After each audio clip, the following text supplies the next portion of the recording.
1819 সালের 19শে সেপ্টেম্বর একজন কবি উইনচেস্টারের রিভেন ইচেনের পাশ দিয়ে, অর্থাৎ ইচেন নামে একটি নদী আছে, তার পাশ দিয়ে হাঁটার সময় প্রকৃতির যে রূপ তার চোখে ধরা দিয়েছিল, সেটা দেখে তিনি অভিভূত হয়ে গেছিলেন এবং এই নেচারের যে ডেসক্রিপশন তার মনের মধ্যে ইনফ্লুয়েন্স করেছিল, সেইটা তার এই যে কবিতা আমরা এখন পড়তে চলেছি সেটা লেখার ক্ষেত্রে অনুপ্রাণিত করেছিল তাকে। সেই কবি তার বন্ধু জন হ্যামিল্টন রেনাল্ডসকে একটি চিঠিতে জানাচ্ছে। কি জানাচ্ছে সেটা আমরা একটু ব্যাখ্যা করছি পরে। তার আগে আমি ডেট একটি বললাম, সেটা হচ্ছে 1819 এবং তার 19শে সেপ্টেম্বর। এই ডেটে কবি ইচেন নদীর পাশ দিয়ে হাঁটার সময় প্রকৃতির রূপ দেখেছিলেন এবং সেই রূপটা দেখার পর তারপরে কি ঘটনা ঘটেছে সেটা আমাদের প্রয়োজন নেই। তারপরে ওই একই সালের 1819-এর 21শে সেপ্টেম্বর, অর্থাৎ দুদিন পর বা একদিন পর, তার বন্ধু জন হ্যামিল্টন রেনাল্ডসকে একটি চিঠিতে থ্রু এ লেটার জানাচ্ছে কি, how beautiful the season is now, how fine the air, I never liked stuffed fields so much as now. Somehow a stubble plain looks warm in the same way that some pictures look warm. This struck me so much in my Sunday's work that I composed upon it. কি সুন্দর প্রকৃতির রূপ তার চোখে ধরা দিয়েছিল। Stable fields অর্থাৎ চাষযোগ্য যে জমি, সেই জমিটার কথা বলছে, যে ক্ষেতটা তার চোখের সামনে ধরা দিচ্ছে সেটার কথা বলছে। এত সুন্দরভাবে তার কাছে এসে সেটা ধরা দিচ্ছে এবং এই যে ওয়াক, তার যে হাঁটাটা, যেটা আমি বললাম রিভার ইচেনের পাশ দিয়ে, সেটা এতটাই সুন্দরভাবে তাকে স্ট্রাক করছে যে আই কম্পোজ আপন ইট, আমি এটা কম্পোজ করতে বাধ্য হলাম বা আমি কম্পোজ করে ফেললাম। জন হ্যামিল্টনকে এই কথাগুলো যে বলছেন তার নাম রোমান্টিক এজের বিখ্যাত জন কিটস। এই জন কিটসের অটাম আমাদের আলোচ্য আজকের, এবং এই অটামের প্রেক্ষাপট এই লেটারটার মাধ্যমে আমরা বুঝতে পারি। আর পাবলিশ হয়েছিল কততে? পাবলিকেশন সাল হচ্ছে 1820। 1820-তে পাবলিশ হয়েছিল। কোথায় পাবলিশ হয়েছিল এটা জানতে হবে। পাবলিশ হয়েছিল যে ভলিউমে, তার নাম Lamia Isabella. Lamia Isabella, the Eve of Saint Agnes, Eve of Saint Agnes and other poems, অনেক বড় নাম, অ্যান্ড আদার পোয়েমস। এই পুরো ভলিউমে ওড টু অটম কবিতাটা পাবলিশ হয়েছিল 1820-তে। এটা গেল ব্যাকগ্রাউন্ড স্টোরি। কিটসের এই ওডটাকে 1819-এর ওডস, 1819 ওডসের যে কালেকশন তার মধ্যে একটা। এবং আমাদের এটাও জেনে নিতে হবে যে এই কালেকশন অফ ওডস যেটা ছিল তার last ode, ode to autumn. Ode to autumn, এই ওড টু অটমই আমাদের আজকের আলোচ্য বিষয়। এটা হচ্ছে লাস্ট ওড। আচ্ছা, এই কবিতার স্ট্রাকচার কি, স্ট্রাকচারটাও জানতে হবে। ওড টু অটমের স্ট্রাকচার হচ্ছে 3টে স্ট্যান্ডা আছে, 3 স্ট্যান্ডা পোয়েম, এবং প্রত্যেকটা স্ট্যান্ডাতে 11 লাইন্স ইচ। এবং ক্লাসিক্যাল ট্র্যাডিশন, কবিতা লেখার যে ক্লাসিক্যাল ট্র্যাডিশন এবং সেই ট্র্যাডিশনের যে ডিভিশনগুলো ছিল, সেই ডিভিশনগুলো এই কবিতাতেও অনুরূপভাবে দেখা যায়। যেমন 3টে ডিভিশন কি, স্ট্রফি থাকবে, অ্যান্টি স্ট্রফি থাকবে, অ্যান্টি স্ট্রফি এবং এপোড। এই যে 3টে ক্লিয়ার ডিভিশনটা ছিল সেটা এই ওডে আমরা দেখতে পাবো। ওড টু অটম লেখা হয়েছে আয়াম্বিক পেন্টামিটারে। আয়াম্বিক পেন্টামিটার, পেন্টা অর্থাৎ 5 এবং মিটারটা 5 মিটারের। রাইম স্কিম, এই রাইম স্কিমটা ভারী অদ্ভুত। রাইম স্কিমটা হচ্ছে প্রথম স্ট্যান্ডা, যেটা ফার্স্ট স্ট্যান্ডা লেখা হয়েছে A B C D E D C C E, 11 line. A B C D E D C C E, অর্থাৎ 1 2 3 4 5 6 7, এই 7 লাইন পর্যন্ত একই। সেকেন্ড স্ট্যান্ডা এবং থার্ড স্ট্যান্ডা এই দুটোতে একটু ভেরিয়েশন করবে। সেকেন্ড স্ট্যান্ডা থার্ড স্ট্যান্ডা কি হচ্ছে, এবিটা সেম থাকছে, এবি। তারপরে সিডিই এতদূর পর্যন্ত সেম, অর্থাৎ 7 লাইন একই সেম। তারপরে ভেরিয়েশনটা আসছে, ফার্স্ট স্ট্যান্ডাতে ছিল ডিসিসিই এবং সেকেন্ড আর থার্ড স্ট্যান্ডায় এটা চেঞ্জ হয়ে হবে সিডিডিই। এটা হলো ভেরিয়েশন। এটা কেন করছেন কিটস? এটা কিটস করতে চাইছে যে নেচারের যে ভেরিয়াস অ্যাসপেক্টস অটামের ক্ষেত্রে প্রযোজ্য হচ্ছে, সেগুলোকে ট্রানজিশন এফেক্টের মাধ্যমে এই স্ট্যান্ডা রাইম স্কিমের যে ভেরিয়েশন তার মাধ্যমে উঠিয়ে তোলার চেষ্টা করছেন। আচ্ছা, এরপরে কি,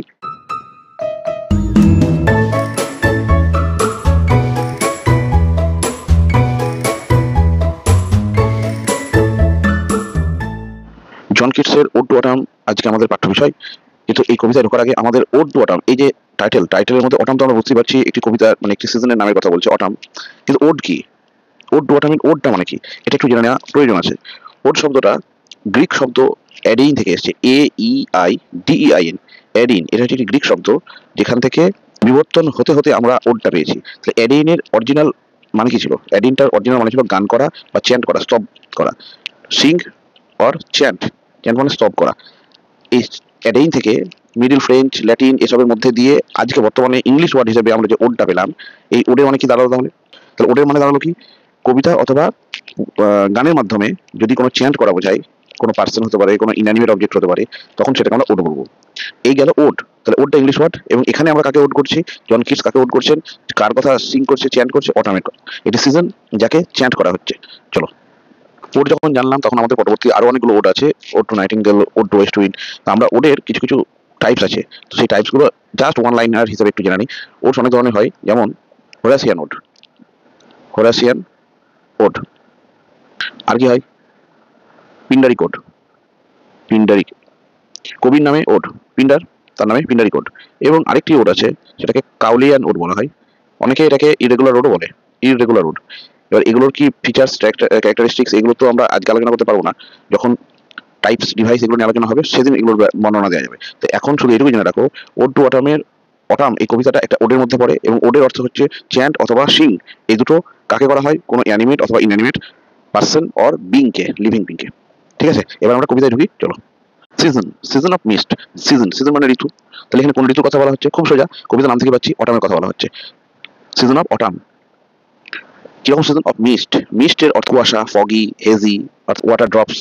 এগুলো বাতাসে যখন মিশে থাকে তখন যেরকম একটি ভেপার পূর্ণ আবহাওয়া আমরা পাই, সেই সময়ের ঋতু এখানে তুলে ধরা হচ্ছে। সেই সময় কোনো ঋতুর কথা এখানে বলা হচ্ছে। অ্যান্ড মেলো ফ্রুটফুলনেস, সিজন অফ মিস্টস অ্যান্ড মেলো ফ্রুটফুলনেস। মেলো এই শব্দটা মানে কি? মেলো কথাটার মানে হচ্ছে পরিপক্ক, অর্থাৎ রাইপেন, যেটা পেকেছে, পরিপক্ক হয়েছে, স্বাদে গন্ধে ভরপুর, এরকম কোনো অবস্থাকে মেলো বলা হয়। ফ্রুটফুলনেস, ফ্রুটফুলনেস এটার একটি রেটরিক ইউজ হয়েছে, এটা রেফার করছে ফ্রুটকে। আমরা রেটরিকের আলোচনাতে এটা আরো ভালো করে বুঝতে পারবো। এখানে সিনেক ডকি ইউজ হয়েছে। কি ইউজ হয়েছে? সিনেক ডকি, এটা মনে রাখো, কাজে লাগবে। SYNECDOCHE। এই সিনেক ডকির মধ্যে অনেক অনেক রকম ভাগাভাগি আছে। Abstract for concrete, concrete for abstract. তো এখানে অ্যাবস্ট্রাক্ট ফর কংক্রিট এই পদ্ধতিটা ইউজ হয়েছে, অ্যাবস্ট্রাক্ট ফর কংক্রিট। এবার আমি এখানে সমস্ত কিছুটা ব্যাখ্যা করতে পারবো না, এটা রেটরিকের যে ভিডিওগুলো আমি করবো সেখানে বর্ণনা করে দেবো। তো ফ্রুটফুলনেস কাকে রেফার করছে? ফ্রুটকে। অর্থাৎ প্রথম লাইনটার অর্থ এরকম দাঁড়াচ্ছে যে সিজন অফ মিস্ট, অটাম হচ্ছে সেই রকম একটি সিজন যে সিজনটা মিস্ট থাকে, মিস্টে পরিপূর্ণ থাকে, ভেপারে, আর্দ্রতায় পরিপূর্ণ থাকে। অ্যান্ড মেলো ফ্রুটফুলনেস, মেলো ফ্রুট থাকে, অর্থাৎ a season which is full of mellowing fruit, যে ফ্রুটগুলো পেকে গেছে, স্বাদে গন্ধে পরিপূর্ণ হয়ে গেছে, সেই রকম ফ্রুটে ভরপুর একটি ঋতু হচ্ছে অটাম। প্রথম লাইনের মাধ্যমেই জন কিটস অটামকে পার্সনিফাই করছে, অর্থাৎ autumn is here perceived as a human being. Autumn যেন অটামকে কোনো একটা বিং, একজন লিভিং ক্রিয়েচার হিসেবে ধরা হয়েছে এবং তাকে পার্সনিফাই করা হচ্ছে। তাহলে এখানে কি আরেকটা পাচ্ছি, এই প্রথম লাইন থেকে অটাম ইজ পার্সনিফাইড, অটামকে পার্সনিফাই করা হলো। এটাও কিন্তু রেটরিক্যাল ডিভাইস, প্রাণশক্তি আরোপ করা হলো। হিউম্যান ফিচার যেগুলো, হিউম্যান কোয়ালিটি যেগুলো, সেগুলো যখন ইনঅ্যানিমেট, অটাম তো ইনঅ্যানিমেট, অটাম তো একটা ঋতুর নাম, তার মধ্যে হিউম্যান কোয়ালিটি যখন আমরা আরো করি, এন্ডাও করি, তখন সেটাকে পার্সনিফিকেশন বলা হয়। মানে কি বললো? সিজন অফ মিস্ট, এমন একটি ঋতু, এমন একটি ঋতুর কথা এখানে কবি তুলে ধরছে যেটা পাকা ফল এবং আর্দ্রতায় পরিপূর্ণ। সে কে? কমা আছে দেখো, তারপরে বলছে ক্লোজ বুজুম ফ্রেন্ড, ক্লোজ একান্ত, খুবই কাছের, বুজুম ফ্রেন্ড, বুজুম মানে ভেরি ক্লোজ, খুবই নিবিড়, যে খুবই প্রিয়, ডিয়ার ফ্রেন্ড, বন্ধু, খুবই কাছের বন্ধু, খুবই ডিয়ার ফ্রেন্ড, কার? Of the maturing sun. Maturing sun, এই ম্যাচিউরিং কথাটা কিন্তু রিফ্লেক্ট করছে আগের লাইনে যে মেলো শব্দটা এলো এটাকে। ফ্রুটটা কিরকম? ফ্রুটটা পরিপক্ক, অর্থাৎ দ্য ফ্রুট ইজ রাইপেন, যে ফ্রুটটা তার এক্সট্রিম লিমিটে পৌঁছে গেছে, যে ফ্রুটের এর পরে কিন্তু ডিকে আছে, ফল আছে, রাইপেন। একটা ফল যখন পেকে যায় তারপরে তার কি হয়? তারপরে তার কিন্তু আর সেই অর্থে সোরিং নেই, উপরে যাওয়া নেই, হাইয়েস্ট লেভেল অ্যাচিভ করে গেছে ফলটা। তো সেখানে মেলো শব্দটা ব্যবহার হয়েছে, মেলোটার ফলের ক্ষেত্রে ব্যবহার হলো। এখানে সানের জন্য ব্যবহার করছে কিডস, ম্যাচিউরিং। তো ম্যাচিউরিং মানে যে ম্যাচিওর হয়েছে, একইভাবে যে তার হাইয়েস্ট লেভেলকে অ্যাচিভ করে গেছে। কিন্তু এই ম্যাচিউরিং এর অর্থ এখানে কি দাঁড়াচ্ছে? এই ম্যাচিউরিংটার অর্থ হলো এক্সপিরিয়েন্সড, যে সূর্য, যে অভিজ্ঞ সূর্য হলো অটামের খুব কাছের বন্ধু, ক্লোজ বুজুম ফ্রেন্ড অফ অটাম। ঠিক আছে। আচ্ছা, এই প্রথম দুটো লাইন থেকে আরেকটা সম্ভাবনাও কিন্তু উঠে আসে, সেটা আমাদের একটু জানতে হবে। রোমান মিথোলজি অনুযায়ী, অ্যাকর্ডিং টু রোমান মিথে সেরেস নামে একজন দেবী ছিলেন। সেরেস কিসে দেবী? গডেস অফ ফার্টিলিটি, উর্বরতার, ফার্টিলিটি, এগ্রিকালচার, চাষাবাদ এবং ক্রপস, শস্যের, ফার্টিলিটি, এগ্রিকালচার, ক্রপস এর দেবী ছিল সেরেস।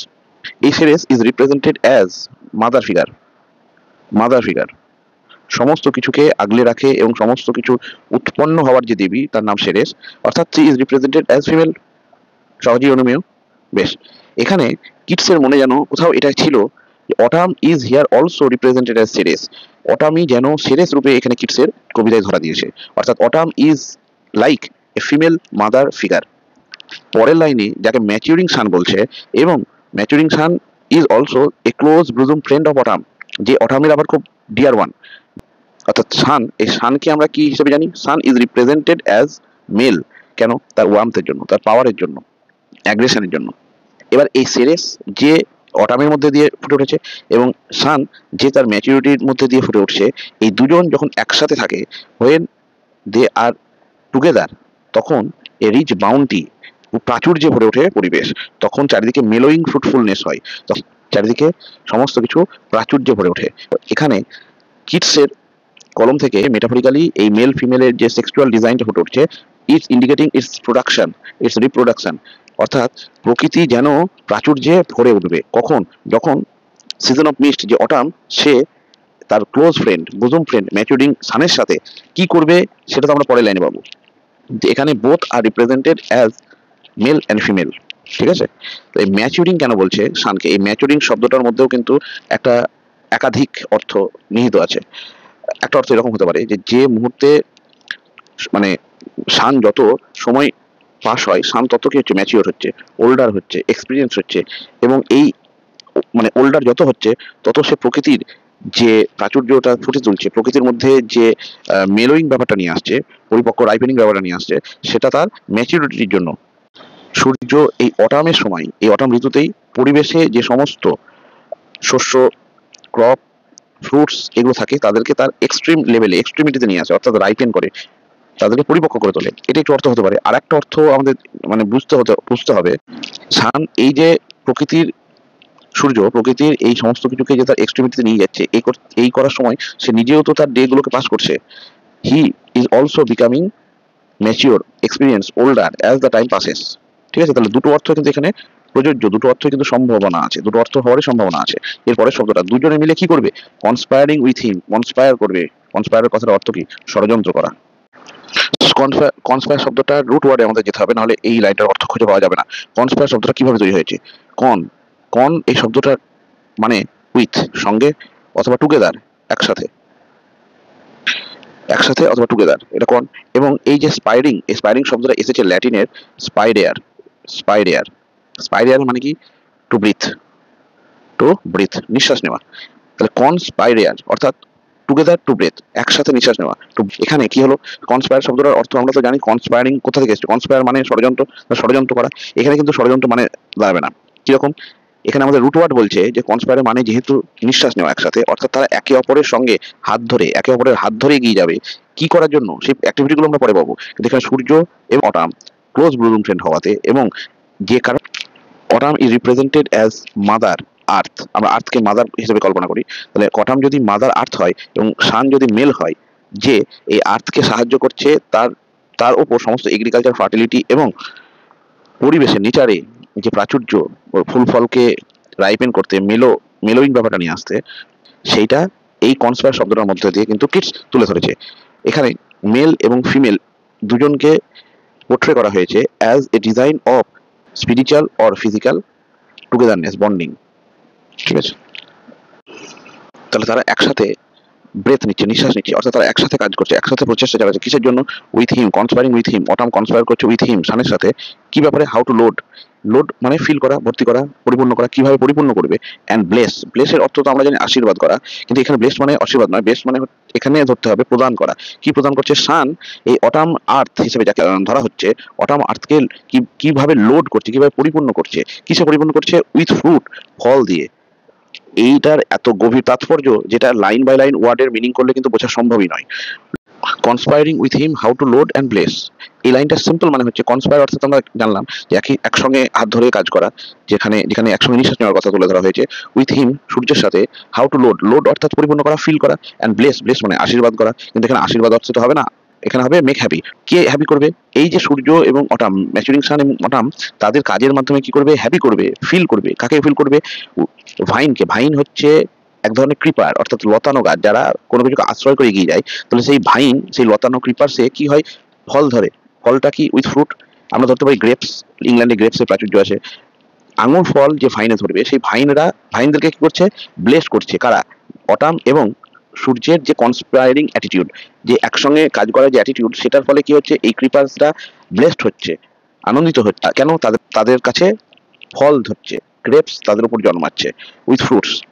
এবং এই যে ভাইন, এই ভাইনটা কোথায় হয়, দ্যাট রাউন্ড দ্য থ্যাচ ইভস রান, এই ভাইনটা, এই লতানো গাছগুলো কোথায় পাওয়া যায়, থ্যাচ ইভস রান। থ্যাচ অর্থাৎ কোনো বাড়ির ছাওয়া, যেটাকে মাথায় যে মানে ছাওয়া হয় বাড়ির, গ্রামের দিকে, ইন ভিলেজ সাইড, সেখানে সেই ছাওয়াটা যদি খড়ের হয়, রুফ মেড অফ স্ট্র, এক কথায় খড়ের ছাওয়াকে থ্যাচ বলে। ইভস, ইভস এর মানে কি, ইভস কথাটা এভাস থেকে এসেছে, EAVES, এভাস। এভাস মানে হচ্ছে সেই যে ছাওয়া হলো ঘরের মানে চালটা, সেটা যদি হ্যাঙ্গিং হয়, কিছুটা অংশ বেরিয়ে থাকে, ওভার হ্যাঙ্গিং থ্যাচ যদি হয়, তখন সেটাকে ইভস বলে। তাহলে থ্যাচ ইভস রান অর্থাৎ এই যে ক্রিপার গুলো, ভাইন গুলো, যেটা রাউন্ড দ্য থ্যাচ ইভস রান, বাড়ির ছাওয়ার চারপাশ দিয়ে যেটা ঘুরছে, সেই ক্রিপার্সটা ফ্রুট দিয়ে অর্থাৎ গ্রেপস দিয়ে ব্লেসড হবে, তাদের আশীর্বাদ প্রাপ্ত হবে। এবং লোড, লোড অর্থাৎ ফুলফিল হবে। কারণ আমরা জানি এই অটাম সিজনে ফ্রুটস গুলো কি হয়, জুসি হয়, রাইপেন হয়, এক্সট্রিম লেভেলে তাদের ম্যাচুরিটিতে গিয়ে পৌঁছায়। এই জন্য তারা লোডেড অ্যান্ড ব্লেসড। কেমন? তারপর to bend, to bend, bend অর্থাৎ ঝুঁকে পড়া, ঝোঁকানো। কাকে ঝোঁকাবে, উইথ অ্যাপেলস, আপেল দিয়ে ঝুঁকিয়ে ফেলবে। দ্য মস্ট, মস্ট কথাটার মানে হচ্ছে মসি, অর্থাৎ শ্যাওলা জন্মে আছে এরকম, মস্ট মানে mossy. The surface which is covered with moss, শ্যাওলা ধরে আছে, গ্রিনারিতে ভরপুর, এরকম কটেজ ট্রিজ, বাড়ির আশপাশে যে গাছ, সেই গাছে আপেল প্রজনন করে, আপেলকে ধরিয়ে, আপেলকে গ্রো করে, সেটাকে কি করবে, বেন্ড করবে, টু বেন্ড, ঝুঁকে ফেলবে। অর্থাৎ এটা সিম্পল মানে, the tree is full of apples and so that it is bending down, ঝুঁকে পড়ছে, এতটাই ফলে ভরপুর যে সেটা ক্রমশ সামনের দিকে ঝুঁকে পড়ছে। এবং সেই যে আপেল গাছটা, আপেল গাছের যে স্মুথ সারফেস হয়, সেই সারফেসে মস অর্থাৎ শ্যাওলার মতন সবুজ গ্রিনারি ধরে আছে, এরকম একটি বর্ণনা এখানে ফুটে উঠছে। অ্যান্ড ফিল অল ফ্রুট, এবং সমস্ত ফলকে পরিপূর্ণ করে তুলবে, উইথ রাইপনেস, পরিপক্কতার সাথে, অর্থাৎ to the extreme level of its ripening, যতটা একটি ফলকে তার চূড়ান্ত সীমানা পর্যন্ত পৌঁছে দিয়ে নিয়ে যাওয়া যায়, ততটা পর্যন্ত সমস্ত ফলকে ফিল করা হবে। To the core, to the extreme point, core অর্থাৎ extreme point, to the very centre, একদম ভেতর পর্যন্ত। এই কাজগুলো কারা করবে, এই কাজগুলো অটাম তার বুজুম ফ্রেন্ড যে ম্যাচুরিং সান, তার সঙ্গে কনস্পায়ার করে করবে। অর্থাৎ সেই দেখো, একইভাবে মেল এবং ফিমেলের একসঙ্গে কাজ করার এবং একসঙ্গে কোনো কিছুকে প্রোডাকশন করার যে ডিজাইনটা, সেটা কিন্তু এই নেচারের মাধ্যমে কিডস তুলে ধরলো। যেমন আমরা জীবনানন্দ দাশের কবিতায় পাই, একইভাবে কিডসের কবিতাতে কিন্তু এখানে নেচারকে পাচ্ছি। Two Soyel the গোড, two Soyel the গোড, Soyel অর্থাৎ ফুলিয়ে তোলা, এক্সপ্যান্ড করা, সোয়েল শব্দের অর্থ এক্সপ্যান্ডেড, এটা মনে রাখবে, এক্সপ্যান্ডেড, ফাঁপিয়ে তোলা, ফুলিয়ে তোলা। গোড, গোড মানে লাউ, গোড মানে লাউ, লাউকে ফুলিয়ে তুলবে, ফাঁপিয়ে তুলবে। অ্যান্ড প্লাম্প, প্লাম্প একই, সোয়েল এবং প্লাম্প একই মিনিং, সিনোনিমাস। প্লাম্প অর্থাৎ ফুলিয়ে তোলা, ফুলিয়ে উঠবে যেটা, ফুলিয়ে তোলা। কাকে ফুলিয়ে তুলবে, hazel shells, hazel shells, hazel মানে তো বাদাম, যে বাদাম খাওয়া যায়, সেলস অর্থাৎ আউটার লেয়ার, বাইরের যে আবরণ, সেটাকে ফুলিয়ে তুলবে। With a sweet kernel, sweet kernel, sweet মানে মিষ্টি, কার্নেল, কার্নেল শব্দটার অর্থ হলো বাদামের, বাদামের যে সেলটা থাকে, বাইরের আউটার যে সেলটা থাকে, আউটার যে লেয়ারটা থাকে, তার অপেক্ষাকৃত নরম সফট যে অংশটা, সেই অংশটাকে বলা হয় কার্নেল। অর্থাৎ এখানে বলতে চাইছে বাদামে পরিপূর্ণ যে আবরণটা থাকবে, সেটাকেও প্লাম্প, ফুলিয়ে তোলা হবে উইথ এ সুইট কার্নেল, এবং তার সাথে একটি অংশ থাকবে যেটা অপেক্ষাকৃত কম শক্ত, অর্থাৎ নরম, সফন। টু সেট বাডিং মোর, বাডিং শব্দটা কোথা থেকে এসছে, বাডিং শব্দটা মানে বাড, বাড থেকে এসছে, বাড মানে কি, ফুলের কুড়ি, ফুলের কুড়ি থেকে বাডিং, মোর মানে অনেক, টু সেট অর্থাৎ আরো বেশি পরিমাণে, flowers is going to bloom, আরো বেশি পরিমাণে ফুলের প্রাচুর্য হবে, ফুলে ভরে উঠবে, বাড হবে, কুড়ি ধরবে। And still more, and still more অর্থাৎ আরো ধরবে, পরবর্তীতে আরো ফুলের প্রাচুর্য হবে। লেটার ফ্লাওয়ার্স, কমা দিয়ে লেটার ফ্লাওয়ার্স, লেটার অর্থাৎ পরের ফুলগুলো, যে ফুলগুলো ফুটবে, এই যে বাডিং মোর, কুড়ি থেকে যে ফুলগুলো হবে, সেগুলো তো আরো প্রাচুর্যে ভরে উঠবে চারিদিক। অ্যান্ড লেটার ফ্লাওয়ার্স, পরবর্তীতে যে ফুলগুলো ফুটবে, letter flowers, the flowers which will bloom late in this season, the flowers which will bloom late in this season, যে ফুলগুলো আরো পরে একটু দেরির দিকে, একটু পরের দিকে ফুটবে, কাদের জন্য, ফর দ্য বীজ, মৌমাছিদের জন্য। কেন মৌমাছিদের জন্য বলছে, কারণ ফুল থেকে মধু সংগ্রহ করবে সেই মৌমাছিগুলো। ইজ আনটিল দে থিঙ্ক, যতক্ষণ না তারা মনে করতে পারছে, warm days will never cease, warm days এই যে সামার টাইম চলছে, এই যে গরমের উষ্ণতার দিনগুলো চলছে অটামে, উইল নেভার সিজ এগুলো যেন কোনোদিন আর শেষই হবে না। সিজ মানে শেষ হয়ে যাওয়া, to stop, to end, never cease কখনো আর শেষ হবে না, এই এমনটা মনে করছে কারা, বীজরা, মৌমাছিগুলো। কেন, তারা এই মাসের, এই ঋতুর, এই সময়ের যে পরবর্তীতে শেষের দিকে ফুলগুলো ফুটবে সেখান থেকে তারা মধু সংগ্রহ করবে, এবং তারা চাইছে, তারা মনে করছে যেন এই ঋতুটা, এই সময়টা শেষ হবে না এবং it will go on and go on, এটা চলতেই থাকবে। এই যে বীজ, তারা এমনটা কেন মনে করছে? আচ্ছা, তার আগে বলে রাখি, এই লাইনে যেটা কিন্তু দি ব্যবহার হয়েছিল, দিটা কিন্তু রেফার করছে বীজকে। আনটিল দে, অর্থাৎ until the bees think warm days will never cease. বেশ, ফর সামার এমনটা মনে করছে যে এই সময়টা, এই গরমের সময়টা শেষ হবে না, উইল নেভার সিজ। কেন মনে করছে ফর সামার? কারণ গরমের সময়টা হ্যাজ ওভার ব্রিমড, ওভার, এটা ওভার ব্রিমড কথাটা মানে হচ্ছে ফুলফিল্ড, অর্থাৎ এমন পরিমাণে পূর্ণ হয়েছে যেটা উপচে পড়ছে, spilling over. It is spilling over, overflowing. কি উপচে পড়ছে? দে আর ক্লামি সেলস। ক্লামি মানে হচ্ছে ওয়েট, ময়েস্ট আছে এটাতে। স্টিকি, আঠালো, থকথকে। সেলস মানে প্রকোষ্ঠ। আমরা জানি হানিকম, যেটা হানিকম মানে কি? মৌচাকের যে প্যাটার্ন হয়, সেই প্যাটার্নে কি থাকে? ওরা মধু সংগ্রহ করে রাখে, হেক্সাগনিক্যাল প্যাটার্ন হয়। এই সেলগুলো হানি দ্বারা যেটা মধুটাকে সংগ্রহ করে আনছে এই লেটার ফ্লাওয়ার্স থেকে, সেগুলো এনে এখানে জমা করে স্টোর করে, এবং এই জমার পরিমাণটা এত বেশি হচ্ছে কারণ তারা মনে করছে সামার সিজনটা শেষই হবে না, আর তাদের এই যে প্রকোষ্ঠগুলো, সেলগুলো, এগুলো উপচে পড়বে। এখানে আমি সেই প্রথমে যেটা শুরু করেছিলাম, যে অটাম এবং ম্যাচুরিং সান, এই দুটো ক্যারেক্টারকে, দুটো স্তম্ভকে জন কিটস এখানে মেল এবং ফিমেলের রিপ্রেজেন্টেটিভ হিসেবে তুলে এনেছেন, সেটা কন্টিনিউ করছে একদম এন্ড পর্যন্ত, একদম শেষ পর্যন্ত। কিটসের এখানে যে ফার্টাইল মেন্টালিটি, অর্থাৎ যে মেন্টালিটিটা দিয়ে অটামকে আর্থ হিসেবে প্রজেক্ট করা হয়েছিল, সেটা কিন্তু এই ফার্স্ট স্ট্যান্ডার একদম লাস্ট লাইন পর্যন্ত এসে কন্টিনিউ করছে, যেখানে bees are the representative of Keats's mind. কিটসের যে মননটা সেটাকে বিজরা তুলে ধরছে, যেন তারা মনে করছে summer will never going to end, summer আর শেষ হবে না। এবং আরেকটা বিষয় লক্ষণীয়, অনেকগুলো পরপর ব্যাখ্যা এখানে দেওয়া হয়েছে কি কাজ তারা একসাথে করবে, দুজন ক্লোজ বুজুম ফ্রেন্ড একসাথে কি কাজ করবে, এবং এই প্রত্যেকটা কাজেরই শুরুটা, অর্থাৎ প্রত্যেকটা কাজেরই ইন্টেনশনটা কিন্তু একটি ইনফিনিটিভের মাধ্যমে। ইনফিনিটিভটা লক্ষ্য করো, থার্ড লাইন থেকে শুরু হয়েছে, conspiring with him how to load and to bless with fruits and vines, এই যে শুরু হলো, তারপরে আবার এসে এখানে বলছে টু সেট, টু সোয়েল। এই যে ইনফিনিটিভ গ্রামারে কি করে? আমরা গ্রামারে ইনফিনিটিভ দেখেছি, ইনফিনিটিভ টু, তারপরে কি বসে? একটি ভার্ব বসে, এবং ভার্বটা সবসময় তার বেস ফর্মে বসে, অর্থাৎ V1 বসে, যেমন টু প্লে, খেলতে, পড়তে, ঘুমোতে। তো এই যে সেন্সটা, এই সেন্সটা কিন্তু ইজ নেভার এন্ডিং প্রসেস। এই সেন্সটা কখনো শেষ হবে না। আমি খেলতে, আই এম টু প্লে, এটার কোনো শেষ তুমি পাবে না।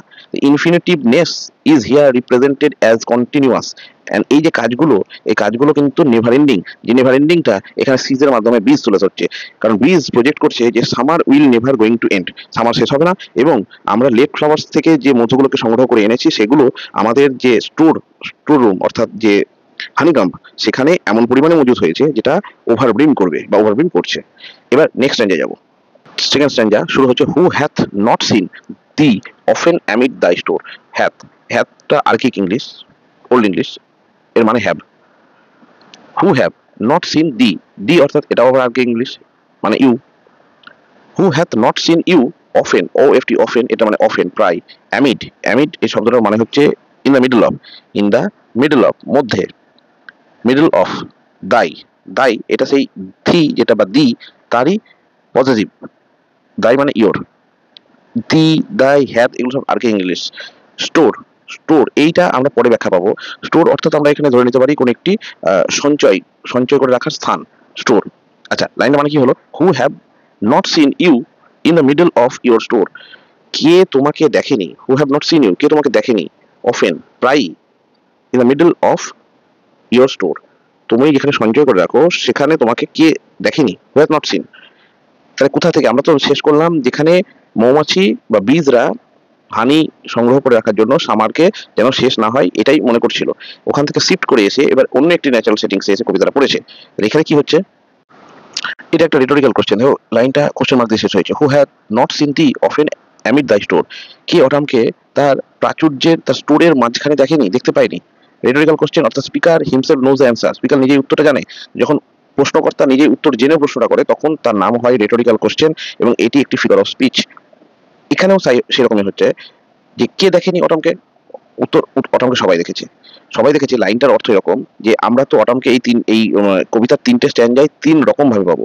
তো দ্বিতীয় স্ট্যান্ডায় অটমকে আমরা কিভাবে পাচ্ছি? অটমকে পাচ্ছি একজন উইনোয়ার হিসেবে। উইনোয়ার এই শব্দটা মনে রেখো। উইনোয়ার মানে কি? উইনোয়ার মানে হচ্ছে এমন একটি পাত্র, এমন একটি ডিভাইস যেখানে শস্য বা কোনো ক্রপস রাখা হয় যেটাকে ঝাড়ার জন্য ব্যবহৃত হয়। অর্থাৎ আমরা কুলো কুলো যেমন দেখি সেরকম, যেখানে কোনো একটা শস্য বা ক্রপসকে রাখা হয় এবং সেই শস্যটা থেকে তুষ বা আবর্জনা বা যে ওপরের যে আচ্ছাদনগুলো থাকে, যে পদার্থগুলো থাকে, সেগুলোকে ঝেড়ে ফেলার কাজে ব্যবহৃত হয়। তো এখানে এই স্ট্যাঞ্জাতে অটাম ৪ রকম ভাবে আমাদের কাছে ধরা দেবে। তার মধ্যে প্রথমটা হচ্ছে উইনোয়ার হিসেবে। উইনোয়ার হচ্ছে সেই ডিভাইস বা সেই ব্যক্তি যে তুষকে ঝেড়ে ফেলতে সাহায্য করে বা যেটার মাধ্যমে আবর্জনা বা তুষ ক্রপস থেকে ঝাড়া হয়। তো কবি এখানে প্রথম বলছে যে অটাম কি তার সেই প্রাচুর্যের মধ্যে অর্থাৎ আমরা জানি autumn is the season of ripening fruits and crops. প্রাচুর্যের যে সময়টা, তার মধ্যে কি অটামকে দেখা যাচ্ছে? তুমি কি দেখেছো? অটাম অবশ্যই আছে। এখানে উইনোয়ার হিসেবে অটাম ধরা পড়ছে। স্টোর কিসের স্টোর? শস্যের, ক্রপসের। যে শস্য অটামের ঋতু মানে অটামের সময় মজুত হয়ে আছে। আচ্ছা, এরপরে কি? সামটাইমস হুএভার সিক্স অ্যাব্রড মে ফাইন্ড। সামটাইমস কোনো সময় বা এই সময় হুএভার যদি কেউ সিক্স চাই অ্যাব্রড, অ্যাব্রড অর্থাৎ আউটসাইড, বাইরে, বাড়ির মধ্যে নয়, বাইরে যদি কেউ চাই যেতে, মে ফাইন্ড সে খুঁজে পাবে। কি খুঁজে পাবে? থি সিটিং, THEE, এটাকে থি বা দি উচ্চারণ যেটাই হোক না কেন, এর মানে হচ্ছে ইউ, অ্যারকাইক ইংলিশ। থি হচ্ছে অ্যারকাইক ইংলিশ, এই যে আগেও আমরা পেয়েছি ফার্স্ট লাইনে থি, ইউ। অর্থাৎ এখানে বলতে চাইছে সামটাইমস হুএভার সিক্স অ্যাব্রড, কেউ যদি বাইরে যায়, মে ফাইন্ড সে পাবে, ইউ তোমাকে, সিটিং কেয়ারলেস, বসে আছে। অর্থাৎ autumn is seen as sitting in a careless posture. অটামকে কবি দেখছে একজন ব্যক্তি হিসেবে, যে উইনোয়ার, আমি আগেই বলেছি উইনোয়ার হিসেবে এখানে অটামকে তুলে ধরা হয়েছে। উইনোয়ার মানে যে শস্য ঝাড়াইয়ের কাজ করে, সেই রকম একজন কেউ, সে বসে আছে। কিরকম ভাবে বসে আছে? কেয়ারলেস, মানে হি ইজ নট ওরিড, তার কোনো চিন্তা নেই, অটামের কোনো চিন্তা নেই। কোথায় বসে আছে? On a গ্র্যানারি floor. গ্র্যানারি কথাটার অর্থ হচ্ছে শস্য ভান্ডার। A place where crops are stored, যেখানে শস্যকে মজুত করে রাখা হয় সেটাকে গ্র্যানারি বলে। ফ্লোর মানে এলাকা বা এরিয়া ধরতে পারি আমরা। তাহলে এখানে কি হলো? অটামকে কবি দেখছে যেন কেয়ারলেসলি শস্য ভান্ডার বা শস্য জমার পরে, মজুত করার পরে বসে আছে কেয়ারলেসলি, খুবই মানে ক্যাজুয়ালি, যার মনে কোনো চিন্তা নেই, ওরি নেই, কোনো কিছু মানে ফিউচার সম্বন্ধে যার মনে কোনো রকম নিশ্চয় আসছে না, এরকম একজন হিসেবে এখানে অটামকে তুলে ধরা হয়েছে। ফার্স্ট, এটা হচ্ছে depiction of autumn as a winnower in the second stanza. আচ্ছা, কেন কেয়ারলেস? কারণ এখানে স্টোরের কথা বলেছে। এই যে প্রথম স্টোরের কথা বলেছিল লাইনে, স্টোর অর্থ মজুত করে রাখা। উইনোয়ার যেমন তার শস্যকে মজুত করে রাখে তার শস্য ভান্ডারে, কারণ সেটা তার ভবিষ্যতে কাজে দেবে, অর্থাৎ তার ফিউচার ইজ সিকিউরড। একইভাবে আমরা আগের স্ট্যান্ডার্ডে দেখেছি বিজ আর বিজি, মৌমাছিরা বিজি, ব্যস্ত কিসে? ইন স্টোরিং দ্য হানি, মধুকে সঞ্চয় করতে তারা ব্যস্ত এবং তারা চাইছে সামারটা যেন শেষ না হয়। একইভাবে এখানে মজুত করে রেখেছে শস্য গ্র্যানারিতে, স্টোরে, সেই জন্য তিনি কেয়ারলেস। আচ্ছা, এরপর এবং দাই হেয়ার, ইওর হেয়ার, তার চুলগুলো সফট লিফটেড, হালকাভাবে উঠছে, বাই দ্য উইনোয়িং উইন্ড। উইনো আমি একটু আগে বললাম, যে বাতাস দিয়ে শস্য থেকে তুষ বা হাস্ক বা ডার্ট এগুলোকে আলাদা করতে সাহায্য করে, সেপারেট করতে সাহায্য করে, তাকে উইনোয়ার বলে। এবং উইনোয়ারটা করছে যে, সে বাতাসটা হচ্ছে উইনোয়িং উইন্ড। বাতাস বইছে, বাতাসটা কেন বইছে? কারণ শস্য থেকে তুষকে বা ডাঁটকে আলাদা করার কাজে ব্যবহৃত হচ্ছে। এই বাতাসটা যেন যে অটাম বসে আছে কেয়ারলেসলি গ্র্যানারি ফ্লোরে, তার হেয়ারটাকে হাওয়াতে দোলা দিচ্ছে, মানে উচ্ছৃঙ্খল করে তুলছে, চুলকে সফট লিফটেড, হালকাভাবে উন্মুক্ত করছে। এখানে অটামকে সেরেস হিসেবে দেখা যেতে পারে, যে Ceres is a goddess of agriculture. সেই সেরেস যেন আর তার চুলকে, তার হেয়ারকে সফট লিফট করছে, হালকাভাবে আলতোভাবে বিশৃঙ্খল করে তুলছে, সেই উইনোয়িং উইন্ড, যে উইন্ডটা উইনো করতে সাহায্য করে, আলাদা করতে সাহায্য করে। অথবা on a half ripped Faro, অথবা অন এ হাফ রিপড মানে কি? রিপড কথাটা রিপ মানে হচ্ছে কাটা, তার থেকে এসছে রিপার, যে কাটে। তাহলে রিপ মানে কাটা, তার সঙ্গে ইডি, রিপড, হাফ মানে অর্ধেক, অর্ধেক কাটা। ফারো কাটার অর্থ কি? জমিতে যখন লাঙল দিয়ে চাষ করা হয়, তখন লাঙলটা যে চলে জমিতে, সেই লাঙলটার ফলে, চলার ফলে জমিটা দুভাগ হয়, দুটো সেপারেট ভাগ হয়। এই যে মাঝের যে দাগটা বা মাঝের যে অংশটা, সেই অংশটাকে বলা হয় ফারো। লাঙলের ফলে যে প্যাসেজটা তৈরি হয় জমিতে, সেটাকে ফারো বলে। তাহলে হাফ রিপড ফারো, এই যে ফারোটা তৈরি হচ্ছে সেটা অর্ধেক হয়েছে। সেই অর্ধেক হওয়া অবস্থাতেই সাউন্ড অ্যাসলিপ, মানে ডিপ স্লিপে শুয়ে পড়েছে।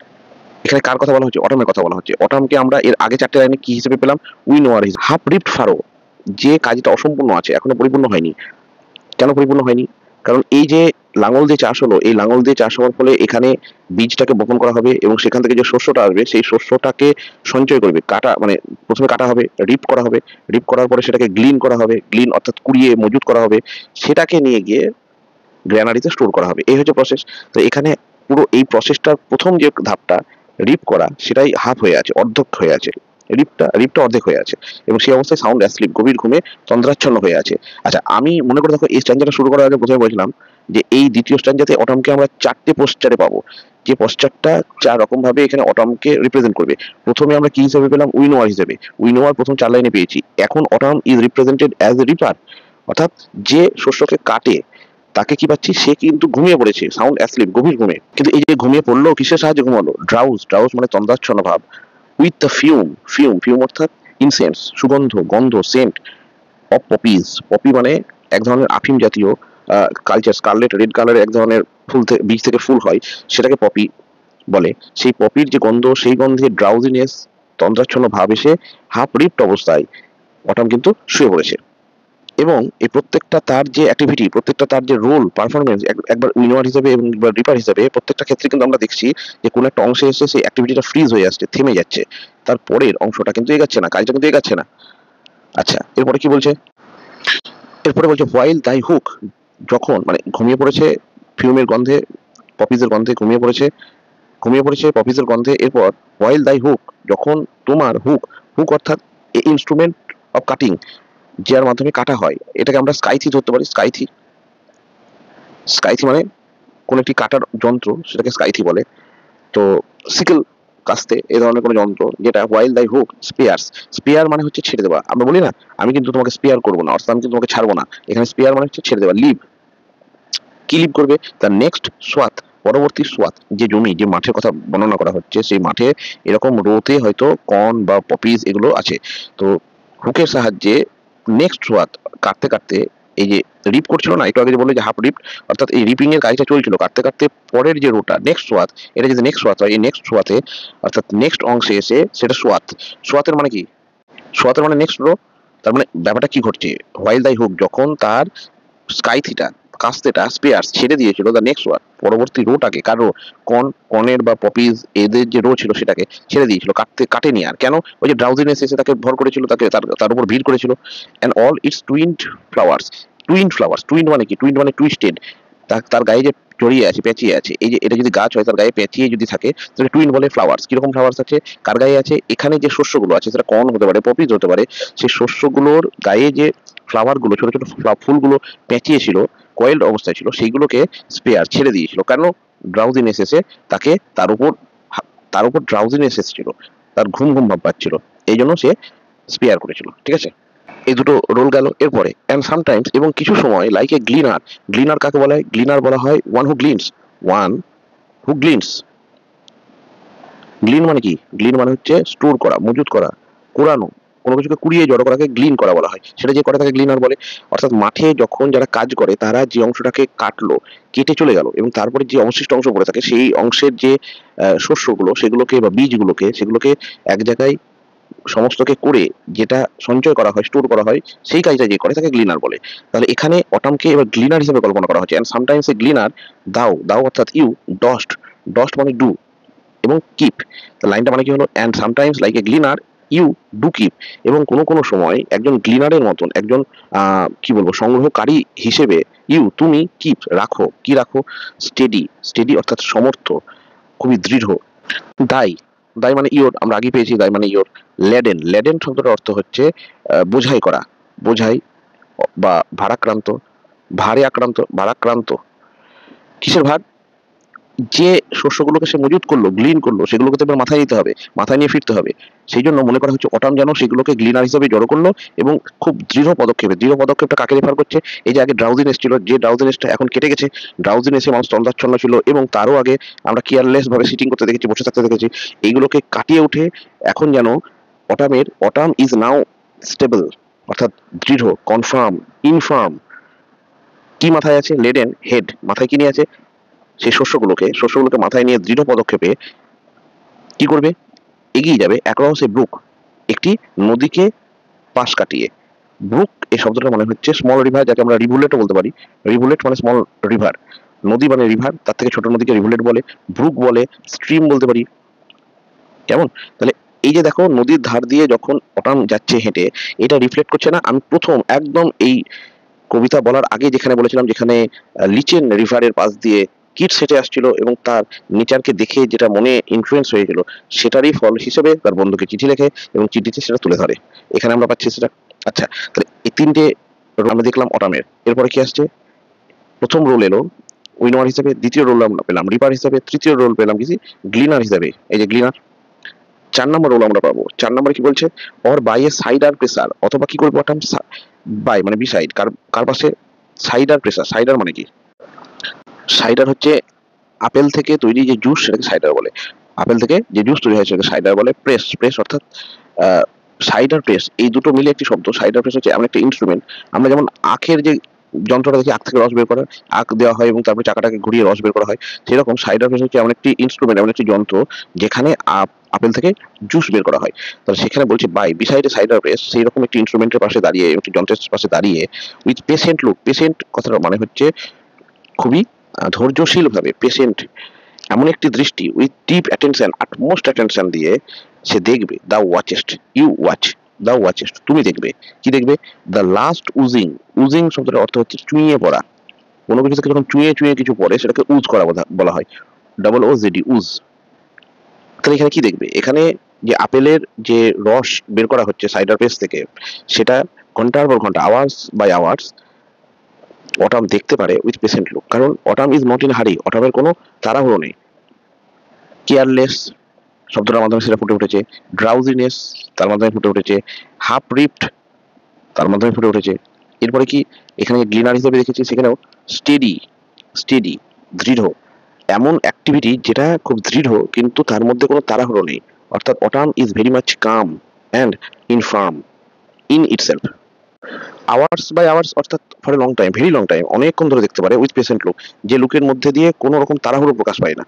তো এখানে আমরা কি পেলাম? অটামকে 4টে রূপে পেয়েছি। এটা পরীক্ষায় অনেকবার আসে প্রশ্ন, যে 4টে ফর্ম বা পোস্টার বা 4টে পার্সনিফিকেশন কি কি আছে অটামের সেকেন্ড স্ট্যান্ডায়। প্রথম হচ্ছে autumn is represented as a winnower, তারপরে অ্যাজ এ রিপার, তারপরে as a gleaner, and last autumn is represented as patient viewer, অর্থাৎ এমন একজন দর্শক যে খুবই শান্ত, পেশেন্ট। ঠিক আছে, এবার আমরা তার লাস্ট স্ট্যান্ডায় যাবো। থার্ড স্ট্যান্ডা শুরু হচ্ছে দুটো কোশ্চেন দিয়ে, where are the spring, where are the songs of spring, spring এর গানগুলো কোথায়, অর্থাৎ হোয়ার আর স্প্রিং, স্প্রিং এই যে সিজনটা, এটা অটাম কবিতায় ব্যবহৃত হচ্ছে। এবং তারপরে হোয়ার আর দে, কোথায় তারা? রবার্ট ব্রিজেস এবং আরো এরকম অনেক কমেন্টেটার্স ছিলেন, ক্রিটিক্স ছিলেন, যারা এই স্কিটসের এই যে স্প্রিং কে আনা অটাম কবিতার মধ্যে, স্প্রিং এর প্রশংসা করা বা স্প্রিং এর জন্য ল্যামেন্ট করা, এইটার খুব একটা সমর্থন করেনি। তারা এরকম ভাবে এটা ব্যাখ্যা দিয়েছিলেন যে অটামের নিজেরই যখন এত বিউটিজ আছে, many beauties to offer, then why spring, why lamenting for spring. তাহলে এখানে কি বলছে? Why are the songs of spring, যদিও স্প্রিং এর নিজস্ব বিউটি আছে, কিন্তু এখানে অটামের beauty, autumn is full of abundance, autumn এত প্রাচুর্যে চারদিকে ভরপুর, সেখানে স্প্রিং এর জন্য ল্যামেন্ট করা ঠিক না। হোয়ার আর দে, দুটো প্রশ্ন এলো। লিটারেচারে প্রায়ই এবং খুব বিশেষভাবে বলতে মিডিয়াভাল পোয়েট্রির ক্ষেত্রে অতীতের কোনো কিছু, অর্থাৎ অতীতের কোনো ঘটনা বা অতীতের কোনো বিষয় সম্বন্ধে ল্যামেন্ট করার যে পদ্ধতি, ল্যামেন্ট এক্সপ্রেস করার যে পদ্ধতি, অতীতকে নিয়ে স্মৃতিচারণা করার যে বিষয়টা, সেটাকে একটা নির্দিষ্ট ল্যাটিন ফ্রেজের মাধ্যমে আমরা ধরতে পারি, এবং সেটা বেশিরভাগ সময়তেই একটা রেটোরিক্যাল কোশ্চেন হিসেবে আমাদের সামনে ফুটে ওঠে। এই রেটোরিক্যাল কোশ্চেন, এবং যেখানে অতীতের ভালো এবং পাস্ট এক্সপিরিয়েন্সটাকে ল্যামেন্ট করা হয়, সেটাকে একটা ল্যাটিন ফ্রেজের মাধ্যমে আমরা তুলে ধরতে পারি, যেটা এই প্রথম লাইনে আমরা দেখতে পাচ্ছি। এটাকে বলা হয় ইউবি সান্ট, ইউবি সান্ট, এটা একটা ল্যাটিন ফ্রেজ। এখানে কি হচ্ছে? ইউবি সান্টের মাধ্যমে এখানে কি হচ্ছে? এখানে lament for the passage of time and loss of youthful beauty, spring এর জন্য ল্যামেন্ট হচ্ছে, সংস অফ স্প্রিং এটা ল্যামেন্ট করা হচ্ছে, এটাকে ইউবি সান্ট বলে। ঠিক আছে, থিঙ্ক নট অফ দেম, তাদের কথা চিন্তা করো না। এখানে স্পিকার নিজে কি বলছে? স্পিকার নিজের উদ্দেশ্যে বলছে থিঙ্ক নট অফ দেম, তাদের কথা চিন্তা করো না, thou hast thy music too, think not of them. Speaker অর্থাৎ কিডস এখানে বলছে, কাকে বলছে? অটামকে। অটামকে বলছে not to ode, not to think of the song of spring, spring সম্বন্ধে, স্প্রিং এর গান সম্বন্ধে চিন্তা করো না, ডু নট ওডি, দাও হ্যাস্ট দাই মিউজিক টু, দাও হ্যাস্ট দাই মিউজিক টু, দাও অর্থাৎ ইউ, হ্যাস্ট হ্যাভ, ইউ হ্যাভ, দাই ইউর, মিউজিক টু তোমার নিজেরই নিজস্ব মিউজিক আছে, অর্থাৎ তোমার নিজের সংটা তুমি নিজেই, ইউ আর সেলফ ফুলফিল, তুমি নিজেই পরিপূর্ণ। Autumn is full of its music, autumn নিজেই তার সঙ্গীতে, তার প্রাচুর্যে পরিপূর্ণ। হোয়াইল বার্ড ক্লাউডস, বার্ড, এই শব্দটার অর্থ দুটো হতে পারে, B A double R E. বার্ডের অর্থ দুটো হতে পারে, একটা তো বার্ড মানে line, in a row line ধরে যে মেঘগুলো জমা হচ্ছে। আরেকটা মানে হতে পারে যে মেঘ, সেই মেঘের গায়ে যে স্ট্রাইপ গুলো দেখা যাচ্ছে, দুটো অর্থ। তো সেই মেঘগুলো কি করছে, ব্লুম ব্লুম অর্থাৎ গ্লো গ্লো করছে, সেগুলো সেগুলো আরো উজ্জ্বল বর্ণের দেখা যাচ্ছে, মানে দেখতে মনে হচ্ছে। কেন? The soft dying day, soft dying day, soft dying day অর্থাৎ the sun is setting, the sun is going to set, সূর্য এবার অস্ত যাবে। কোথায় অস্ত যাবে? Western sky. তাহলে সেই ওয়েস্টার্ন স্কাই যখন সূর্য অস্ত যাচ্ছে, দিনটা যেখানে শেষ হয়ে আসছে, সফট ডাইং ডে, দিনটা দিনটা ধীরে ধীরে নিঃশেষিত হচ্ছে, সেখানে মেঘগুলো সন্ধ্যের আকাশে, দিন শেষ হচ্ছে তার মানে it is the time of evening, সন্ধ্যের সময়, সেখানে মেঘ দ্বারা একটা রোতে লাইন ধরে অথবা সেখানে স্ট্রাইপ আছে, সেই রকম মেঘগুলো সন্ধ্যের ওয়েস্টার্ন স্কাইয়ের যে আকাশ সেখানে এসে জমা হচ্ছে, এবং এই মেঘগুলো অস্তমিত সূর্যের যে আভা, সেই আভাতে, সেই আলোতে ব্লুম করছে, উজ্জ্বল উজ্জ্বল বর্ণে দেখা যাচ্ছে, গ্লো করছে। এখানে এই কথাটা কেন বলা হলো সেটা আমি একটু পরে বলছি, দ্বিতীয় লাইনটা, পরের লাইনটা না বললে এটা বোঝা যাবে না। অ্যান্ড টাচ, এবং সেই আলোটা, সেই রশ্মিটা, সেই ব্লুমটা, সেই গ্লোটা স্পর্শ করবে, টাচ করবে কাকে? The stubble plains. The stubble plain মানে কি? স্টাবল অর্থাৎ যে আমরা আগের স্ট্যান্ডাতে যেখানে পেলাম রিপার এবং গ্লিনার, যারা শস্যকে কেটে মজুত করে নিয়ে যাওয়ার কথা বলা হলো, মাথায় করে নিয়ে যাচ্ছে, এবং এই পুরো অ্যাকশনটা কমপ্লিট হওয়ার পরেও সেই শস্য খেতে, যে শস্য খেতে এতক্ষণ ধরে কাজ চললো, তার কিছু অবশিষ্টাংশ পড়ে থাকে এদিকে ওদিকে ছড়িয়ে ছিটিয়ে। এই স্টাবল প্লেনস মাঠে, এই মাঠটাকে ভরে তুলছে, কিসে ভরে তুলছে? উইথ রোজি হিউ, রোজি রোজি অর্থাৎ রেডিশ, লালাভ, লালচে, রেডিশ হিউ, হিউটার মানে হচ্ছে কালার। তাহলে রোজি হিউ, লালচে আভা, কার লালচে আভা? এই যে সান, যে সানটা অস্তমিত, ডাইং, সেটা সন্ধ্যের আকাশ, এটা ইন্ডিকেট করছে সন্ধ্যের আকাশ। সূর্য যদি ডাইং হয় তাহলে সেটা সন্ধ্যের আকাশ। সেই সন্ধ্যের আকাশে সূর্যের যে আভাটা আসছে, সেই আভাটা টাচ করছে সেই শস্যক্ষেতকেও, যে শস্যক্ষেতটা এতক্ষণ ধরে তার উপর অ্যাকশন করা হয়েছে। এই লাইনটার মাধ্যমে কিডস কিন্তু ফার্স্টে যেখানে স্প্রিং সম্বন্ধে ল্যামেন্ট করছিল সেটার কথা বলছে। স্প্রিং এর সাথে কন্ট্রাস্ট কি লক্ষণীয় এখানে? স্প্রিং এ সাধারণত যে সং অফ স্প্রিং সেটা শোনা যায় কখন? In the morning. কিন্তু অটামের ক্ষেত্রে সেটা ইভিনিং পর্যন্ত বিস্তৃত। The song of autumn is expanded to the evening also, সেটাই এই লাইনের মাধ্যমে উঠে এলো। তারপর কি? দেন তারপর ইন এ ওয়েলফুল কোয়ার, ওয়েলফুল, ওয়েলফুল শব্দটার অর্থ হচ্ছে ল্যামেন্টিং অর্থাৎ মনফুল, যে ল্যামেন্ট করে, বিলাপ করে। ওয়েলফুল কোয়ার, কোয়ার শব্দটা এসছে কোরাস থেকে, গ্রিক শব্দ কোরাস। কোরাস মানে সমবেত, দলবদ্ধ, একত্রে। কোয়ার, কোরাস থেকে কোয়ার এসছে। তাহলে একই সারিবদ্ধভাবে, দলবদ্ধভাবে যেখানে বিলাপ করা হয়, কে বিলাপ করছে? দ্য স্মল ন্যাটস, ন্যাটস হচ্ছে one kind of creature, one kind of creature. কিরকম creature? One kind of flies. Fly যেরকম হয় সে তারই একটি ধরন, তারই একটি টাইপ, যেটা আকারে ছোট, স্মল। তারা কি করে? মন, বিলাপ করছে। কেন বিলাপ করছে? ফর দি সব ডাইং ডে, যে দিনটা শেষ হয়ে আসছে। ন্যাটস এক ধরনের মাছি, ফ্লাই, যারা সাধারণত সন্ধ্যের বেলায় উড়ে বেড়ায়, তারা মন করছে। ওয়েলফুল একই সঙ্গে দলবদ্ধভাবে কোয়ারে মন করছে ফর দ্য সব ডাইং ডে, দিনটা শেষ হয়ে আসছে তাই। এখানে ন্যাটসদের যে হামিং সাউন্ডটা, তাদের যে হামিং সাউন্ডটা পাওয়া যায়, সেটাকেই যেন কবি সন্ধ্যাবেলায় শুনে মনে করছেন যে দিনটা শেষ হয়ে আসার জন্য তারা ল্যামেন্ট করছে। ওয়েলফুল কোয়ারে ল্যামেন্ট করছে, মন করছে, কেমন? আচ্ছা, তারা কোথায় মন করছে? Among the river swallow, river swallow, swallow অর্থাৎ one kind of tree, willow, willow এক ধরনের গাছ, যে গাছটা পাতা বড় হয়, big leaves and it is drooping down, পাতার ভারে যে গাছটা ক্রমশ ঝুঁকে পড়ে, সেটাকে উইলো গাছ বলে। সোয়ালোর মাধ্যমে আমরা বুঝতে পারছি যে গাছগুলো, উইলো গাছগুলো কোথায় হয়? By the river side, grows by the river side, যেগুলো রিভারের ধারে, নদীর ধারে বেড়ে ওঠে, সেখানে এই ন্যাটসরা, স্মল ন্যাটসরা মন করছে। বন অ্যালপ্ট, বন অর্থাৎ বাহিত হয়ে যাওয়া। আমরা জানি বন ডিজিজ, যেগুলো বাহিত রোগ, জলবাহিত, বায়ুবাহিত, এরকম বন শব্দটা মানে হচ্ছে বাহিত, যেটা বয়ে নিয়ে যায়। বন অ্যালপ্ট, অ্যালপ্ট মানে ওপরে, আপওয়ার্ড, ওপরের দিকে। অর সিঙ্কিং, সিঙ্কিং মানে ডাউনওয়ার্ড। তাহলে অ্যালপ্ট মানে ওপরের দিকে, সিঙ্কিং মানে নিচের দিকে, ডাউনওয়ার্ড, বয়ে নিয়ে যায়। কাদেরকে বয়ে নিয়ে যায়? As the light wind lives or dies, যেভাবে মৃদু বাতাস, লাইট উইন্ড অর্থাৎ gentle wind, mild wind, lives ওপর দিকে ওঠে, বেশি বেশি গতিতে বয়, অর ডাই অথবা কম গতিতে বয়। অর্থাৎ লাইনটার বর্ণনাটা এরকম যে স্মল ন্যাটস অর্থাৎ ন্যাটসরা এতটাই ক্ষুদ্র, এতটাই হালকা প্রাণী, যারা যখন উইন্ডটা, যেটা জেন্টেল উইন্ড, সেটা বেশি পরিমাণে বইছে, তখন তাদেরকে বাহিত করে উপরে নিয়ে যাচ্ছে বন অ্যালপ্ট, এবং যখন তার গতিটা কমে আসছে তখন তারা নিচের দিকে সিঙ্ক করছে, বাতাসের গতির সঙ্গে তারা নিচের দিকে সিঙ্ক করছে, নেমে পড়ছে। এগুলো সমস্ত কিন্তু অটামের সংস অফ অটাম, এই যে স্মল ন্যাটসের মন, ওয়েলফুল কোয়ারে যেটা করছে, তারপরে জেন্টেল উইন্ডস যেটা তার সাথে ওপরে কখনো কখনো নিচে তাদেরকে বয়ে নিয়ে যাচ্ছে, এগুলো সমস্ত কিছু ওয়ান কাইন্ড অফ নোটস। কারণ we are listening to the song of autumn, অটামের গান শুনছি আমরা, অটামের আমরা ওড শুনছি, চ্যান্ট শুনছি, অটামকে চ্যান্ট করছি। তাহলে সেখানে গান যদি হয়, সং যদি হয়, তাহলে নোট থাকবে। এগুলো সমস্ত কিন্তু সমস্ত কিছুই প্রকৃতির সাথে নোট হিসেবে কিডসের কাছে ধরা দিয়েছে। নেটের পরে কার বক্তব্য আসছে? নেটের পরে কিডস এখানে তুলে হচ্ছে ল্যাম্পদের কথা। অ্যান্ড ফুল গ্রোন ল্যাম্পস, ন্যাটরা ছিল কিরকম? স্মল। এখানে ল্যাম্পস কিরকম? ফুল গ্রোন, ফুল গ্রোন অর্থাৎ ম্যাচিওর। ওই যে সেই ম্যাচিউরিং সান, একইভাবে প্রকৃতির মধ্যে কখনো অপরিপক্ক, কখনো পরিপক্ক, কখনো ম্যাচিওর, কখনো ইম্যাচিওর, বিভিন্ন রকম বিষয় মিলেমিশে একাকার হয়ে আছে। আমরা ন্যাটসকে পেয়েছি স্মল হিসাবে, এখানে ল্যাম্পসকে পাচ্ছি ফুল গ্রোন, যারা ম্যাচিওর। ফুল গ্রোন ল্যাম্পস কি করছে? তারা লাউড উচ্চ স্বরে লাউডলি ব্লিট, ব্লিট অর্থাৎ দ্য রোড অফ ল্যাম, ল্যামের যে কণ্ঠস্বর, ল্যামের যে আওয়াজ, সেটাকে ব্লিট তারা ক্রাই করছে, ল্যামের আওয়াজ লাউডলি ব্লিট করছে, তারা ডাকছে।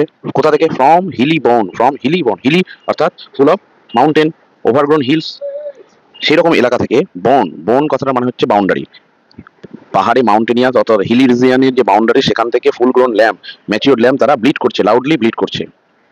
এরপর হেজ ক্রিকেট, হেজ, হেজ অর্থাৎ হচ্ছে কোনো একটি ছোট অল্প উচ্চতার কোনো গাছের নিচে চারিদিকে যে কিছুটা ঝোপঝাড়ে পরিপূর্ণ এলাকা থাকে, বুশ বলি আমরা, সেটাকে হেজ বলা হচ্ছে। হেজ ক্রিকেটস, ক্রিকেটস মানে আরেক ধরনের ইনসেক্ট যাকে আমরা বাংলায় ঝিঝি পোকা বলি।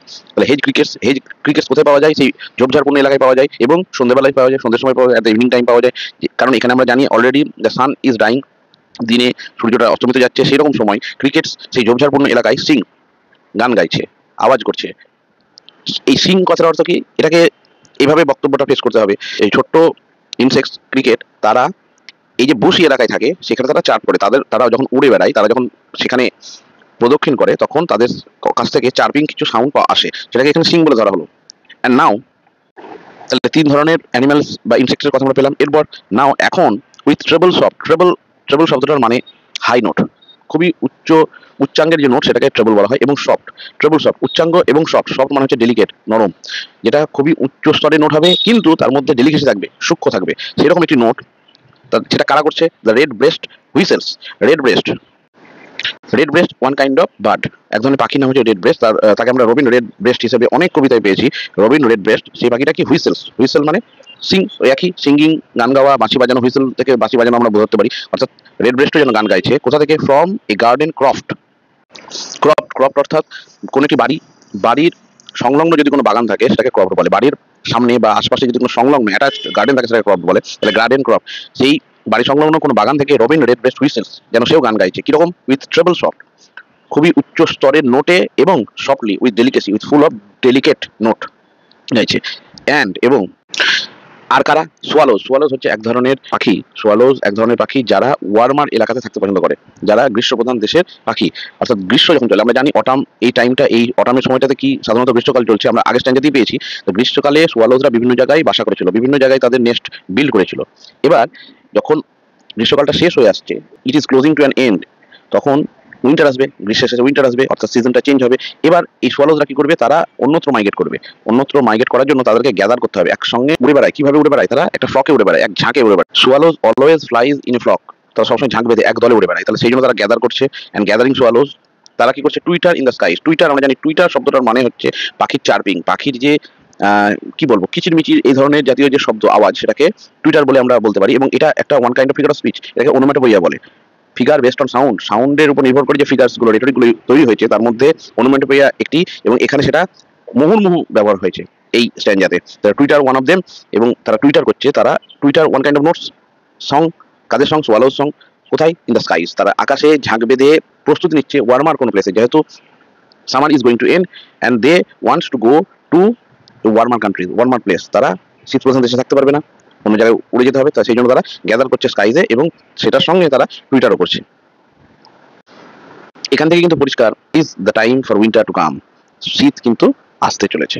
কবিতাটা তো পুরো শেষ করলাম, এবার কবিতা থেকেই আমি কিছুটা অংশ একদিক করে নিয়েছি, একটু যদি মন দিয়ে দেখো তাহলে অনেকটাই আরো ক্লিয়ার হবে। কবিতায় আমাদের টোটাল অনেকগুলো বিষয় উল্লেখ আছে, তার মধ্যে ফ্লাওয়ার্স, ফুলের উল্লেখ আছে। কি কি ফুল উল্লেখ আছে? পপিজ, টুইন ফ্লাওয়ার্স, এবং লেট ফ্লাওয়ার্স বা লেটার ফ্লাওয়ার্স। ফ্লাওয়ারের নির্দিষ্ট কোনো নাম এখানে উল্লেখ না থাকলেও টুইন ফ্লাওয়ার্স, ল্যাটার ফ্লাওয়ার্স এবং পপিজ, এই তিনটের আমরা উল্লেখ পাই। ফ্রুটস, ফলের উল্লেখ আছে। কি কি ফল উল্লেখ আছে? অ্যাপেলস, অ্যাপেলস আমরা ওইভাবে তো পাই না, সেখানে আমাদের কথা কি আছে? সাইডার প্রেসার, সাইডার প্রেস অর্থাৎ অ্যাপেলস। ভাইন, ভাইনের কথা আমরা পেয়েছি, যেখানে ক্রিপার হিসেবে ভাইনকে বর্ণনা করা হয়েছে, ভাইন অর্থাৎ আঙুর গাছ। গ্রেপস, হ্যাজেলনাটসের কথা আমরা পাই। এবং সাধারণ অর্থে ফ্রুটস ইন জেনারেল, সাধারণ অর্থে ফল বলতে যেটা উল্লেখ সেটা এই কবিতাতে আমরা পেয়েছি। গোড, লাভের কথা আমরা কবিতায় পেয়েছি। অ্যানিমালস, কি কি অ্যানিমালস উল্লেখ পাই? বিজ, এবং এর পাশে এই যে রেড কালারের যেগুলো, সেগুলো তাদের অ্যাক্টিভিটি আমি উল্লেখ করে দিয়েছি। বিজ, মৌমাছি, মৌমাছিরা যদিও এখানে বলা নেই, তাও আমাদের বুঝতে হবে মৌমাছির কাজ কি। মধু সংগ্রহ করা, যে জন্য সে সামারটা শেষ না হোক এটা চাইছে। কালেক্ট হানি। ন্যাটস, ন্যাটস অর্থাৎ মাছির থেকেও ক্ষুদ্র আরেক ধরনের ইনসেক্ট, যাদেরকে বলা হয়েছে অ্যাডজেক্টিভ হিসেবে স্মল ন্যাটস। আমি ব্র্যাকেটের গুলো অ্যাডজেক্টিভ কার জন্য কোনটা বলা হয়েছে সেটা লিখে দিয়েছি। স্মল ন্যাটস, তারা কি করছে? মন করছে, এটা তাদের অ্যাক্টিভিটি। ল্যাম্পস, কিরকম ল্যাম্পস? ফুল গ্রোন ল্যাম্পসের কথা বলা হয়েছে। ম্যাচিওর ল্যাম্পস, তারা কি করে? লাউডলি ব্লিট, তাদের একটা আওয়াজ। ক্রিকেটস, ঝিঝি পোকার কথা বলা হয়েছে, যাদেরকে হেজ ক্রিকেটস বলা হয়েছে। হেজ ক্রিকেট অর্থাৎ যারা বুশি এলাকায় থাকে, ঝোপঝাড়পূর্ণ এলাকায় থাকে ক্রিকেট, তারা সিং করছে। রেড ব্রেস্ট পাখির একটি পাখির নাম আমরা এখানে পাই, যার নামটা হচ্ছে রবিন রেড ব্রেস্ট। যদি রবিন কথাটা এখানে উল্লেখ নেই, তাও তারা হুইসেল করে। এবং সোয়ালোজ আরেক ধরনের পাখি, যারা গ্যাদারিং সোয়ালোজ হিসেবে এখানে তুলে ধরা হয়েছে, অর্থাৎ অ্যাডজেক্টিভ হিসেবে, এবং তারা টুইটার। এই সাউন্ড এবং activities with insects, animals, fruits, flowers, এগুলো এক নজরে আমি এখানে তুলে ধরলাম। ঠিক আছে, এই হলো সম্পূর্ণ ওড টু অটামের ব্যাখ্যা, যেটা আমার তরফ থেকে আমি যতটুকু পারলাম করার চেষ্টা করেছি। হয়তো ক্লিয়ার করতে পেরেছি। যদি তাও কোনো জায়গায় কোনো অসুবিধা মনে হয় আমাকে জানাবে, আমি আবার চেষ্টা করব সেগুলোকে তুলে ধরার। তাহলে দেখা হবে এরপর আরো একটি নতুন টপিক নিয়ে।